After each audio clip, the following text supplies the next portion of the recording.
What do I mean by this? The Bengals had 2 wide receivers needed to get paid. T. Higgins was last year, and they franchise tagged him. And he got upset because the franchise tag wasn't placed on him. It was slapped on him. You know how it works. Yep. Players don't want it. It's slapped on him. Yeah. Players don't mind it. It's placed on him. Well, it was slapped on T. Higgins. And he asked for a trade. Bengals are like, yeah, no. And then he wound up saying, all right, I'll sign the tender. And then guess what happened? Franchise tag got, I don't know, placed on him. It's not like he wanted it, but it's a nice chunk of change. And it also meant they just had more runway to sign him. So it was placed on him. And then if he had a play on it, then it would be slapped. You understand what I was saying? Mm. Last year it was just slapped. He knew it wasn't. He knew the tag was going to be the tag. Meanwhile, Jamar Chase last year, he had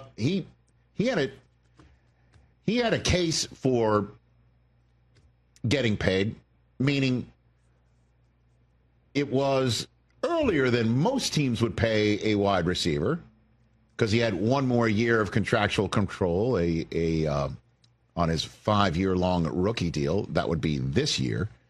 And the NFL, when it comes to paying wide receivers, usually doesn't pay them early. But when you're as great as Jamar Chase, and you have a college teammate in Justin Jefferson, who was paid the most of any non-quarterback in the NFL a year earlier than the Vikings had to do it, then you've got a case. And last year, he was like, I want to get paid. And the Bengals like, yeah, no. and then he holds in. Doesn't hold out. He holds in. He holds in, and still doesn't get paid, and starts the season a little bit banged up, right? A wee bit, unless you were. It was tough to suss out. Was it really hurt, or is he really just holding in the entire time, saying I'm kind of hurt? Oh, but when the Bengals, hold him on a snap count. Was it because he was hurt or because he was holding in and you got to be on a snap count week 1, yada, yada, yada? They lost to New England, one of the more mysterious results of the 2024 regular season. So dumb. And then Jamar Chase gets back in, gets his legs under him, and comes up with the 5th Triple Crown season in the history of wide receiving. Nuclear. I'm always open. I believe, if I'm not mistaken, was that soundbite after the Bengals went for it on a 2-point conversion against the Ravens, and he wasn't targeted. Yeah. Well, he's got a quarterback that can handle that sort of stuff because not only he's got a thick skin, they go way back to the college days. Literally, it's not like a figure of speech when it's Joe Burrow and Jamar Chase. Well, at any rate, the guys finally. Did you guys hear over the weekend? I know we text one another whenever there's like an earthquake in the area. We always just, hey, earthquake. Earthquake. There were several. Right. Did you hear? You were in Arizona at a golf tournament, right? Yep. I was probably in a performance of my son's musical over the weekend because I saw 3 of it over the weekend because I'm best dad ever. You earned that sign. By the way, he and his school's performance of Rent was like Broadway quality. It was amazing. Word. But at any rate, where were you this weekend? I don't know if you heard it. I don't know wherever you were this weekend. I was at the crib. Okay, you were at the crib. Did you hear, wait a minute, that sounds like a Velcro wallet ripping open? I did kind of, yeah. Like in the middle of the day. Like, what's happening? Mike Brown's Velcro wallet. Write that down. That's not a bad fantasy team name. I think that's already on the list. Mike Brown's Velcro wallet. It ripped open, and the Bengals paid Jamar Chase and T. Higgins. Wow. T. Higgins gets a $115 million contract, 2 years of it's guaranteed, apparently. And then Jamar Chase gets a contract in which he is paid an average of $40.5 million a year, which is the most of any non-quarterback in the NFL. Thank you, Myles Garrett. Signing $40 million a year. T. Higgins, a handshake emoji on his social. And there's that. Now then. Kudos, they got it done. Doesn't matter if they win championships. Doesn't. Because it does appear Trey Hendrickson might be next. You're seeing it everywhere. Bengals players are tweeting out 91's coming in. He's number 91. And, Duke Tobin, the GM of the Bengals, said at the Combine, we're going to sign all three. And was like, okay, good luck. Looks like they might. Wow. Mike Mayock, who we listen to, because when he speaks, he is quite knowledgeable. Former general manager of the Las Vegas Raiders, came on this program when everything was going down over the last few weeks, saying the Bengals are going to sign the receivers, and if they don't sign one, it will be Hendrickson. Because they got to take care of Joe Burrow in his years of being a primo quarterback. Makes sense. And if they get Trey Hendrickson on top of it, well, then that's amazing. Yeah. Because one would think if they can't sign Trey Hendrickson, you have to do the math and go, well, wait a minute.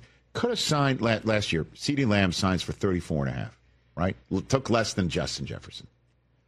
Let's just say Jamar Chase was willing to do that.